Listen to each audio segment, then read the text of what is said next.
YTN 라디오 생생경제 토론 나누고 수다. 오늘 주식시장 관련된 이야기 나누고 있습니다. 지금 9193님이 주알못 개미입니다. 100만 원짜리 한 주 살까요? 만 원짜리 100주 살까요? 자, 두 분 질문을 대답해 주세요. 위원님. 100만 원짜리 한 주, 만 원짜리 100주. 만 원짜리를 여러 종목으로 나눠서 사십시오. 왜요? 그러니까 분산 투자라고요? 네, 분산 투자. 100만 원밖에 안 되는데. 굳이 100만 분산 원밖에 투자를 안 된다고 하더라도 네. 이게 이제 예를 들어서 그런 거잖아요. 100만 원짜리 한 주를 사셨어요. 네. 그래서 수익률이 괜찮아요. 그러면 아마 그 베팅 하시는 금액을 조금 더 이렇게 키우실 가능성이 높아지거든요. 그렇게 계속 한 종목에 계속 베팅하는 그런 방식으로 갈 가능성이 오히려 더 높다고 예상해 볼 수가 있는 거고요. 네. 그러다 보면 언젠가는 오히려 대규모의 투자 손실을 경험하시게 될 가능성을 배제할 수는 없습니다. 그렇기 때문에 작은 금액이라고 하더라도 여러 종목에 나눠서 담는 버릇을 들이시게 되면 습관을 그렇게 들이시는 건 저는 대단히 중요하다고 생각을 하고요. 여러 종목에 나눠 담다 보면 이 종목도 보게 되고 저 종목도 보게 되고 한 종목만 올인하는 것보다는 물론 이제 시장에서는 제가 이렇게 얘기를 하면 비판하시는 분이 꼭 나오시거든요. 그 왜 박사님을 쳐다보면서 말씀하세요? 개인 투자자가 한 종목만 해야지 그 여러 종목해서 정신사납게 언제 돈을 벌겠냐라고 그렇죠. 얘기를 하시는데 제 생각은 조금 다르고요. 최소한 3개 내지는 4개 정도의 종목으로 분산하시는 자세가 오히려 더 필요한 자세다. 오케이, 그리고 알겠습니다. 몇 가지 종목을 담고 이제 공부를 하시다 보면 종목을 고르시는 눈이 조금 더 빨리 트이실 가능성이 높거든요. 그래서 한 종목에 올인하시는 것보다는 몇 개의 종목, 투자해라. 서너 개 종목 정도는 나눠서 담으시라라는 말씀을 드리고 싶습니다. 자, 박사님은요? 네, 그리고 환철님 말씀에 많이 동의하고요. 근데 약간 차이는 이제 질문의 취지는 만 원짜리 살래, 100만 원짜리 살래였다라고 저는 생각하고 그러면 저는 지금은 100만 원짜리를 사야 된다고 생각하는 거죠. 왜 그러냐면 이게 너무 경제가 충격이 컸어요. 이 말은 이제 기업의 건전성들, 그러니까 돈이 없어서 못 갚을까 봐 그게 걱정되는 기업들이 되게 늘어날 수 있고요. 그 주가라는 게 결국은 이제 액면가가 우리가 동일하다고 가정하고 그러니까 주식 한 주를 발행할 때 처음에 발행할 때 이거 한 주에 5천 원이에요라고 우리 발행했다고 가정한 겁니다. 그러면 그 비싼 데는 이유가 있거든요. 건전하다라는 뜻인 거죠. 예를 들어서 뭐 LG생활건강이 몇백만 원 하잖아요. 주식 보면 손이 안 나갑니다. 손이 안 나가는데 이번에 주가 흐름을 보면서 야 저렇게 빠지질 않네 싶어서 못 산 사람이 저 같은 사람이 있거든요. 그러니까 이런 일들이 벌어지는 것처럼 경제가 좀 어려움에 처했을 때는 재무구조가 건전한 기업에 투자하는 게 좋고요. 재무구조가 건전한 기업을 나타내는 상징 중에 하나가 액면가가 같다고 할 때 발행한 주가가 다 다를 수 있기 때문에 오해하시면 안 되고요. 액면가 5천 원이라고 우리가 환산해서 볼 때 비싼 주식이 상대적으로 보면 이게 건전한 주식일 수 있기 때문에 이런 참 앞을 알 수 없는 시장에는 네. 이런 고가 주식이 좀 더 나은 성과를 보이는 경우가 많다. 이렇게 말씀드릴 수 있습니다. 그러니까 지금 상황에서는 안전성이 더 중요한 가치이기 때문에 100만 원짜리 한 주를 들고 있는 게 나을 거다라는 조언이세요. 약간 거기 이제 시각을 달리하면 어떻게 보면 이거는 앞서도 말씀드렸듯이 잘 되는 집이 지금 더 잘 되는 방식이란 말이에요. 지금 현재의 주식 시장은. 그러면 어디가 잘 되는 집이냐? 만 원짜리 주식보다는 100만 원짜리 집이 당연히 더 잘 되는 집일 가능성이 높겠죠. 이제 뭐 이런 측면을 지적해 주신 것 같아요. 그래서 지금 상황에는 네네. 100만 원짜리 한 주 달고 있는 게 좋고 그렇지만 원칙적으로는 분산 투자하는 습관을 들여야 장기적으로 주식할 수 있다. 그렇습니다. 이렇게 정리하겠습니다. 자, 4217님. 곧 곡소리 나는 조정이 있을 것이라는 어마무시한 이야기를 들었습니다. 진짜입니까? 어디서 들으신 건가요? 다 그런 거 어디 있어요? 다 요즘 카더라죠. 그럼 그 말의 의미는 아니라는 거예요? 믿지 말라는 거예요? 아, 그게 아니라 어디서 이제 들었느냐가 중요하다는 거예요. 어디서 출처가 어디냐라는 것이 중요한 거고요. 주식하는 사람들 네. 어디서 들었냐가 중요하지 않아요. 네. 이게 진짜냐 아니냐가 중요해요. 예를 들어서 이제 국내 통화 정책을 책임지시는 한국은행 네. 총재께서 그런 말씀을 하셨다. 그럼 당연히 거기에 굉장히 경청을 할 필요성이 있겠죠. 한국경제가 그런 얘기도 해줘요? 물론 안 하시겠죠. 그렇죠. 그 조정이 안 있을 하시겠죠. 거다. 이런 얘기는 안 하겠죠. 네네. 네, 근데 이제 전체적인 시장 상황을 놓고 평가를 해보면 현재의 주식시장은 어느 정도의 하방 경직성은 가지고 있다. 조금 어려운 얘기인데요. 떨어질 수는 있겠지만 많이 떨어지기는 조금 어렵지 않겠느냐라는 예상을 오히려 해볼 수가 있습니다. 여러 가지 악재들이 많이 있죠. 코로나가 2차 확산이 올 수도 있다. 그다음에 미국과 중국 간이 아주 전면전으로 세게 붙을 수도 있다. 뭐 이런 여러 가지 걱정들이 많이 나오고는 있습니다만 네. 코로나가 2차 확산이 온다고 하더라도 1차 확산 때처럼 그런 최악의 국면으로 이제 전개될 가능성은 이미 우리가 여기에 대해서 꽤 많이 학습을 했단 말이에요. 네. 그렇기 때문에 최악의 상황이 다시 또 나타날 가능성은 저는 오히려 조금 제한적인 게 아닌가. 대응 방식을 우리가 지금 학습을 하고 있단 말이에요. 그리고 중국과 미국 간의 지금 이제 경제 전쟁 말씀들을 많이 하시는데 작년에 우리가 1년 내도록 그 미국과 중국 간의 무역 분쟁 때문에 맞죠. 굉장히 고생을 했던 경험이 있습니다만 올해 미국과 중국 간의 무역 분쟁은 저는 양상이 꽤 많이 달라졌다고 생각을 합니다. 거기서 가장 중요한 부분은 사실은 작년에는 중국이 글로벌 공급망, 글로벌 서플라이 체인이라고 부르죠. 글로벌 공급망에서 차지하고 있는 그 확고부동한 위치에 대해서 의심을 가지는 국가 내지는 사람들은 사실상 거의 없었거든요. 네. 그렇지만 올해는 이 코로나 사태로 인해서 그렇죠. 중국 중심의 이런 글로벌 공급망은 문제가 있구나.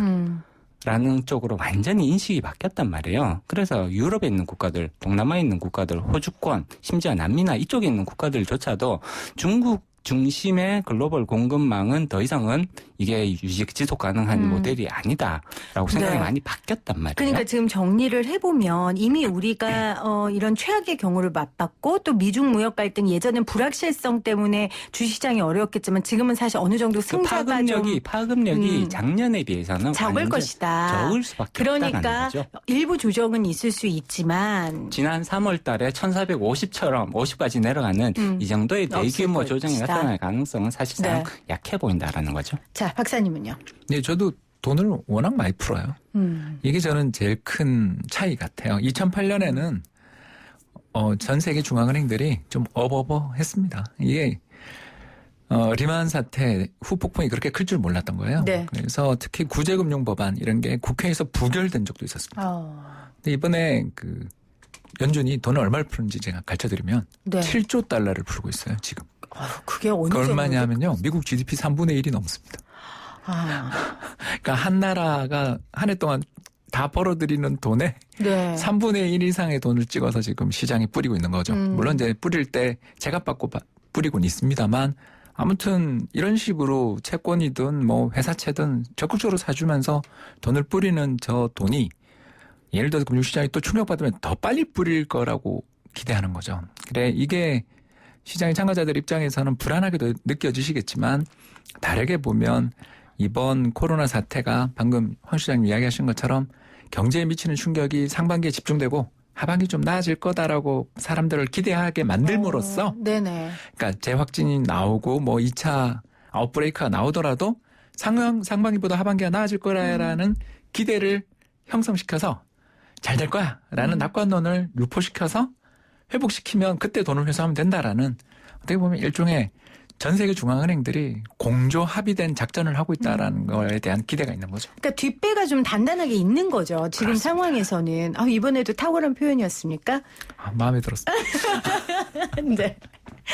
그렇기 때문에 우리가 전에 힘들었었던 만큼은 힘들지 않을 것이다라고 얘기를 해주셨는데 아까 오히려 하반기엔 괜찮을 거라는 기대 때문이라고 하셨는데 사실 기업들은 하반기 때 더 어렵다는 얘기가 훨씬 많이 나오고 있잖아요. 지금은 오히려 영향을 끼친 것도 아니다. 이런 분석도 나오는데요, 박사님. 네, 이번에 한국은행이 그 전망에 이제 반기를 든 거죠.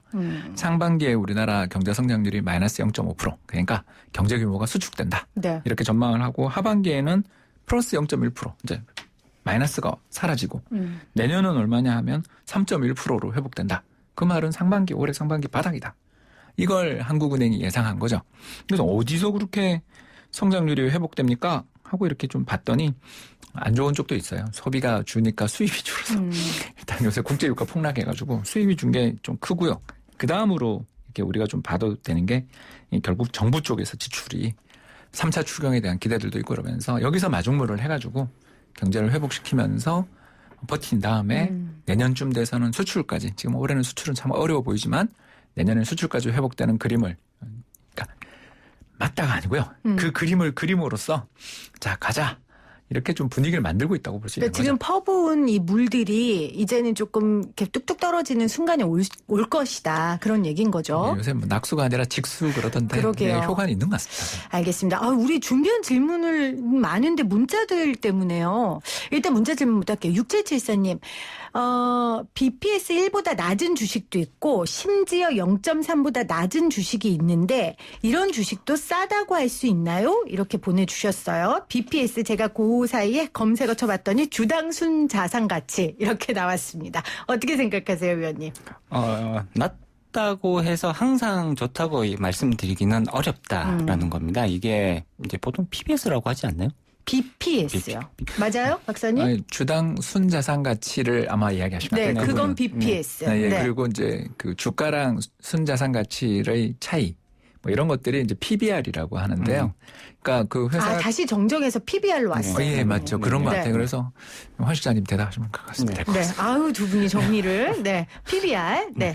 일단 PBR이 낮으면 주가의 매력도가 상대적으로 높다라고 해석하는 게 일반적인 모습입니다. 일반적인 해석이거든요. 근데 그렇다고 해서 PBR이 낮으면 무조건 나중에 그러면 주가가 상승할 가능성이 높은 거냐? 꼭 이렇게 보기는 어렵습니다. 우리나라 주식들 중에 PBR이 굉장히 낮게 형성되어 있는데 그 낮은 PBR이 장기간 계속 유지가 되는 주식들이 상당히 많거든요. 네. 그렇기 때문에 주식 종목을 선정하는 기준으로서 PBR이 낮은 종목, 예를 들어 PBR이 0.3이니까 이거는 쉽게 말하면 청산 가치도 안 되는 거. 라고 지금 생각하실 수 있는, 오히려 청산을 해서 그 남은 재산을 다 팔아치워서 걷어들이는 돈이 현재 주가보다 더 많다는 의미로 충분히 해석이 가능하거든요. 그러면 이런 종목들은 결국은 주가가 나중에 많이 오를 수 있는 것이 아니냐라고 해석하실 수도 있겠습니다만 네. 그러한 해석이 항상 성립하는 것은 아니다라는 말씀은 드려야 될 것 같아요. 장기간 PBR이 굉장히 낮은 종목에 머무르는 종목들이 꽤 있다라는 점. 그래서 PBR은 주식 종목을 선택하실 때 그냥 참고하실 수 있는 한 가지의 지표 정도로만 받아들이시는 것이 오히려 합리적이라고 봅니다. 네. 자, 이경신님 보이는 라디오 창에 손해본 주식은 팔아서 정리하는 게 나은 거죠. 저는 왜 유가 관련만 사놓았는지 이렇게 하셨는데 박사님 설명 좀 해주세요. 유가 이거 참 많은 사람 울었습니다. 이것 때문에. 예, 그래도 요새 많이 올랐습니다. 예, 참 이게 정말 우리가 분통 터지는 게 이런 일인데 항상 펀드가 뭐 청산되고 상장 폐지되고 그러고 나면 그날이 바닥이에요. 이게 왜 그런가 이렇게 생각해 보면 그만큼 이 시장이 패닉 그러니까 공포에 굴복해서 펀드들도 어쩔 수 없이 여러 문제들로 인해서 도저히 자기가 들고 있었던 그 매수 포지션이라고 저희 부르는데 그걸 청산할 수밖에 없는 과정에서 생길 때 이제 그럴 때 진짜 고수들이 나타나서 싹 사는 거거든요. 그래서 저는 좀 더 당분간은 유가가 너무 낮은 레벨이에요. 지금 현재 35달러 정도인데 이건 거의 대부분의 미국 그 석유 생산업체들이 적자 나는 레벨이라고들 저희들이 보거든요. 그렇죠. 그렇다면 그 회사들이 이게 결국 무서운 정글이잖아요. 그럼요. 일부 기업들이 파산의 위험이 있다라는 건 다른 쪽에 웃는 사람이 나온다라는 거고 그렇기 때문에 유가가 전반적으로 아주 그냥 대폭락하기보다는 일단 좀 반등의 가능성은 있기 때문에 앞서 말씀드린 것처럼 저는 그 순환매가 나오지 않겠냐. 너무너무 고생한 대표적인 업종이 바로 에너지 관련 업종이거든요. 네. 에너지 관련 업종이 지금도 참 너무너무 힘드실 텐데 지금 유가가 오르고 있다라는 게 그 뒤에 좀 후행적으로 왜냐하면 굉장히 싸게 사놨던 기름을 가지고서 제품 가격이 좀 올라온 다음에 팔면 기업들 입장에서 조금 이익이 날 때도 있지 않습니까? 근데 박사님 얘기 들어보면 그럼 진짜 버티는 게 이기는 거다. 좀 이런 느낌적인 교훈이 다가오는데요. 맞아요? 지금 주식시장은? 시장을 제가 좋게 보는 거죠. 그러니까 이제 시장에 긍정적으로 보니까. 예, 그러니까 바닥이 단단하다라는 말씀에 아까 황 실장님 말씀에 제가 동의를 했던 이유가 너무나 많은 유동성이 뿌려져 있는 시장에서는 제가 아까 제가 얘기했지만 그 부동산 값이 되게 많이 올라서 돈 들고 계시는 분이 많다고 제가 그랬잖아요. 그 말이 다르게 이야기하면 은행이나 어딜 가면 신용대출 받기 되게 쉬운 여건이라는 거거든요. 네. 그래서 최근에 일단 벌써 가계신용 막 늘잖아요. 이런 사람들, 이런 분들이 지금 주식 빠지기를 기다리시는 분이 너무 많다. 그렇군요. 예, 그럴 때는 아주 잘 달려가는 종목들이 계속 달려가다가 잠깐 시장이 좀 이렇게 분위기가 전환될 때 그간 못 올랐던 종목들도 온기가 잠깐은 오고 하기 때문에 네. 그냥 빠지는 것만 보고 못 오르는 것만 보고 너무 절망하지 마시고 어떨 때 이 회사가 주가가 상승할 수 있는 여건이 있는가도 한번 점검하다 보면 기회가 그래요. 그게 전혀 없다고 생각되면 팔아야죠. 당연히. 자, 그러면 이경신 님의 결국 주식 팔아서 정리하는 게 나은 거죠의 대답은 조금 기다리셔라. 저는 기다리지 않을 쪽입니다. 알겠습니다. 자, 이 질문 짧게 두 분이 대답해 주세요. 3697님, 제 친구가 한국 주식하면 바보라고 미국 증시 하라는데 괜찮을까요? 짧게. 미국 주식은 이제 더 이상 옵션이 아니고 필수라고 볼 수 있습니다. 아. 일단 주가 상승 속도가 한국 주식보다는 미국 주식이 오히려 더 크다고 볼 수가 더 빠르다고 볼 수 있는 거고요. 그리고 지금 앞서 홍 박사님도 말씀해 주셨는데 지금 글로벌 중앙은행들이 다 돈 풀기를 하고 있잖아요. 돈 풀기를 가장 공격적으로 하는 데가 미국 연준이라고 그렇죠. 볼 수가 있습니다. 네. 그리고 이렇게 미국 연준은 기축통화이기 때문에 돈 풀기를 했을 때 그 수혜를 가장 많이 볼 수 있는 쪽이 사실은 미국 기업 쪽이라고 봐야 되거든요. 그러면 돈 풀기의 1등 수혜자 미국 기업이거든요. 우리나라 기업보다 미국 기업이 그 수혜자가 될 가능성이 높다. 그러면 주가 상승 속도가 어디가 더 빠르겠냐라는 거거든요. 자, 미국 주식은 더 이상 선택이 아니라 필수다라고 하셨어요.